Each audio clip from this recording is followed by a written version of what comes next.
Hello dear friends, welcome to Dhawan study point. और finally SSC CGL 2023 tier 2 का exam आपका समाप्त हो चुका है। और एग्ज़ाम समाप्त होता है तो थोड़ी बहुत टेंशन भी बढ़ जाती है कि एग्ज़ाम कैसा गया, ठीक है, टाइपिंग कैसी हुई, बाद में कितने क्वेश्चन गलत होंगे, नेगेटिव कितने होंगे, जब तक आंसर की नहीं आएगी ये जो टेंशन है हमारे थोड़ा सा यहाँ पर बरकरार रहेगी आपकी। ठीक है, तो आज हम लोग छोटा सा यहाँ पर एक एग्ज़ाम रिव्यू करने वाले हैं कि एग्ज़ाम का लेवल कैसा रहा और एवरेज अटैम्प्ट यहाँ पर कितने रहे, क्योंकि ये एग्ज़ाम मैंने भी दिया है। ठीक है, और मैंने सिर्फ ये एग्ज़ाम इसलिए दिया है ताकि मुझे यहाँ पर जो अपना जोन है वो पास में मिल सके। जैसे अभी मुझे मुंबई जोन मिला है जीएसटी इंस्पेक्टर के अंदर, तो कोशिश की है थोड़ी बहुत, हालांकि तैयारी नहीं थी क्योंकि अभी आपको पता है कि नई नई ज्वाइनिंग हुई थी तो वहाँ पर टाइम वैसे ही नहीं मिलता है डीवी मेडिकल वगैरह में। ठीक है, तो बस एग्ज़ाम दिया है तो वही जो एक्सपीरियंस है मेरे पास में वही मैं आपको बताने वाला हूँ कि एग्ज़ाम का लेवल कैसा रहा आपका। ठीक है, उसके हिसाब से आपके एवरेज अटैम्प्ट कितने रहे। तो टाइम वेस्ट नहीं करेंगे, तो सबसे पहले हम लोग यहाँ पर देखते हैं कि अगर हम मैथ्स की बात करते हैं। देखो, अभी आपने देखा होगा कि एसएससी 2-3 साल से जो मैथ्स है ना, बिल्कुल हलवा मैथ दे रही थी यहाँ पर। तो कुछ स्टूडेंट ने तो यहाँ पर पढ़ना ही छोड़ दिया था। ठीक है, और वो टीचर को बोल रहे थे कि सर अब तो मैथ पढ़ने का कोई मतलब ही नहीं है, सेल्फ पढ़ लेंगे, कोई दिक्कत नहीं है। ठीक है, लेकिन इस बार एसएससी खेल गई और उसने थोड़ा सा मैथ को यहाँ पर मॉडरेट बना दिया। और मॉडरेट के अंदर भी ऐसा नहीं कि उसने कोई बहुत तगड़े कॉन्सेप्ट लगा दिए। ठीक है, थोड़ा सा यहाँ पर कैलकुलेटिव बना दिया और कुछ क्वेश्चन का हल्का फुल्का लेवल भी यहाँ पर बढ़ाया हुआ है। ठीक है, जैसे आपका टाइम इन वर्क के अंदर भी थोड़ा सा कैलकुलेटिव कर दिया आपका, और भी एक दो टॉपिक आपके डाले हैं एक्स्ट्रा यहाँ पर। ठीक है, तो एवरेज जो अटेम्प्ट थे यहाँ पर, पहले अगर बात करता हूँ 2022 के अंदर, तो पेपर इतना आसान था मैथ का कि लोगों ने 29 या 30, मतलब ये एवरेज अटेम्प्ट थे 29 के आसपास, सिर्फ एक या दो क्वेश्चन छोड़ के आए थे। लेकिन इस बार 23 से 25 के बीच में यहाँ पर एवरेज अटेम्प्ट रहा है। ये सिर्फ अटेम्प्ट है, अभी इसमें नेगेटिव भी होंगे। ठीक है, जो आपको अभी नहीं पता होते, धीरे धीरे जब आंसर की आएगी जब आपको पता लगेगा। इसके अलावा बात करते हैं रीजनिंग की, तो रीजनिंग इस बार थोड़ी सी आसान रही है, एजी टू मॉडरेट थी, सभी ने यहाँ पर अच्छा अटैम्प्ट किया है। ठीक है, तो 26 से लेकर 28 क्वेश्चन तक यहाँ पर लोगों ने एवरेज अटैम्प्ट करे हैं।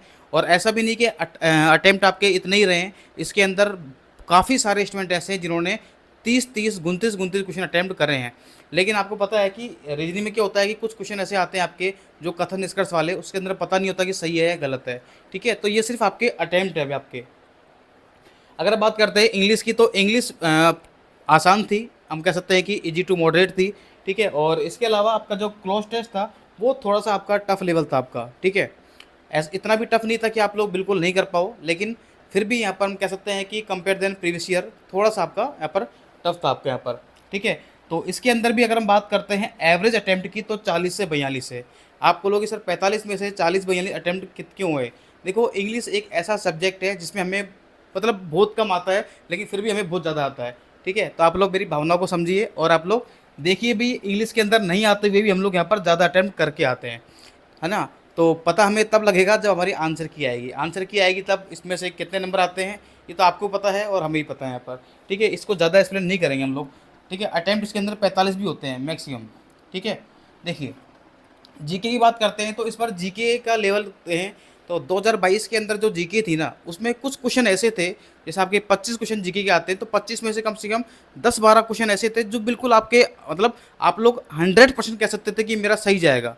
ठीक है, यानी कि आसान भी थे, मॉडरेट भी थे, लेकिन आप श्योर थे कि ये मेरे सही हैं। लेकिन इस बार की जीके में थोड़ा सा कन्फ्यूजन रहा है, मतलब जीके का लेवल इजी टू मॉडरेट तो रहा है, लेकिन कन्फ्यूजिंग क्वेश्चन है कि आप 100% श्योर नहीं कर सकते कि मैं जो करके आया हूँ वो सही है यहाँ पर। ठीक है, तो एवरेज अटेम्प्ट की बात करता हूँ। देखो, जब भी पेपर कंफ्यूजिंग होता है ना, तो उसके अंदर अटेम्प्ट स्टूडेंट के बढ़ जाते हैं, लेकिन नेगेटिव ज़्यादा होती है उसके अंदर। तो अटेम्प्ट तो यहाँ पर स्टूडेंट के बढ़ चुके हैं, यहाँ पर 18 से 22 तक भी लोगों ने अटेम्प्ट करे हैं, और इससे ज़्यादा भी यहाँ पर अटेम्प्ट करे हैं। लेकिन इसके अंदर जो एक्यूरेसी होगी ना वो बहुत कम होगी, ये आप लोग ध्यान रखना यहाँ पर।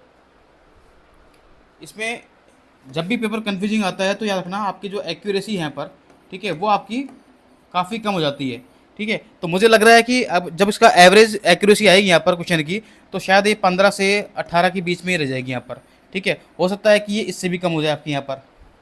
ठीक है, तो ये आपका अटेम्प्ट था। अगर हम बात करते हैं कंप्यूटर की, तो कंप्यूटर में आपका यहाँ पर ये भी आपका मॉडरेट था, कोई ज़्यादा टफ भी नहीं था, ज़्यादा आसान भी नहीं था। ठीक है, अटेम्प्ट लोगों ने 12 से 15 करे हैं इसके अंदर भी। ठीक है, अब बात करते हैं टाइपिंग की।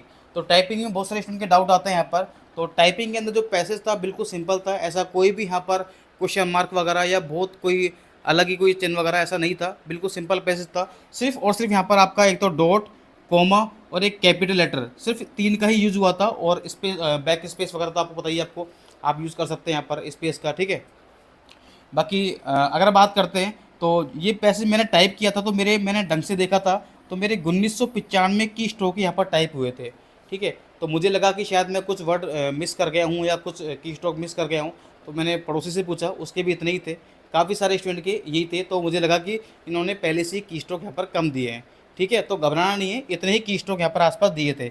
और किसी के अगर 2-3 ऊपर नीचे हो रहे हैं तो घबराने की जरूरत नहीं है। हो सकता है कि आपने बैक स्पेस ज़्यादा यूज़ कर लिया हो, आपने सॉरी स्पेस आपने यूज़ ज़्यादा कर लिया हो आपने, ठीक है। तो या फिर आपने कोई एरर मिस्टेक कर दिया आपने यहाँ पर, ठीक है, टाइपिंग मिस्टेक आपकी हो गई हो, तो उससे भी यहाँ पर थोड़ा डिफरेंस आ सकता है, ठीक है। बाकी एक्यूरेसी का आपको पता होगा आपको यहाँ पर, ठीक है। 5% ओबीसी जनरल के लिए छूट है यहाँ पर, और एससी सॉरी जनरल के लिए, और 7% आपके यहाँ पर एससी एसटी के लिए छूट है यहाँ पर, ठीक है। ओबीसी के लिए कितनी थी आपकी, एससी एसटी ओबीसी के लिए भी यहाँ पर 7% दिया ना, ठीक है। ये आप लोग एक बार चेक कर लेना आप लोग, है ना, इसका मुझे थोड़ा सा आइडिया नहीं है, ठीक है।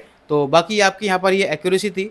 बाकी आपको पता होगा कि 2000 की स्ट्रोक है, तो आप लोग निकाल लेना आपने कितनी गलती करी है यहाँ पर, ठीक है। अगर आप जनरल से हैं तो 5% आप लोग निकाल लेना इसका, ठीक है।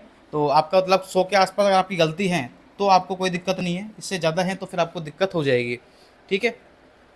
और ये सभी पोस्टों के लिए नहीं है, बाकी बहुत सारी पोस्ट हैं जिनके अंदर 25% और 30% एरर भी आपकी माफ़ है यहाँ पर। तो इसके लिए मैंने पूरी वीडियो मैंने आपको एक यूट्यूब चैनल पर बना रखी है। वो हालांकि मैंने सीजल 2022 के लिए बनाई थी, लेकिन वही पैटर्न है, तो आप लोग उसको भी यहाँ पर चेकआउट कर सकते हैं आप लोग, ठीक है। तो ये आपका पूरा एक रिव्यू था छोटा सा, जो आप लोगों ने देख लिया है। बाकी आपके एवरेज अटैम्प्ट कितने रहे, आपको पेपर कैसा लगा, आप लोग सभी लोग कमेंट करके आप लोग ज़रूर बताना आप लोग, ठीक है। और ज्वाइनिंग के बाद में ये मेरी आज पहली वीडियो है, ठीक है। तो एक बार फटाफट से इसको शेयर कर देना और लाइक ज़रूर कर देना, ठीक है। और कभी मौका रहा, अभी मैं घर पर ही आया हूँ जयपुर में ही, तो कभी यूनिफॉर्म के अंदर भी एक वीडियो बनाऊंगा, अगर आप चाहोगे तो, कमेंट करोगे तो, ठीक है। तो मिलते हैं नेक्स्ट वीडियो में। थैंक यू सो मच, जय हिंद।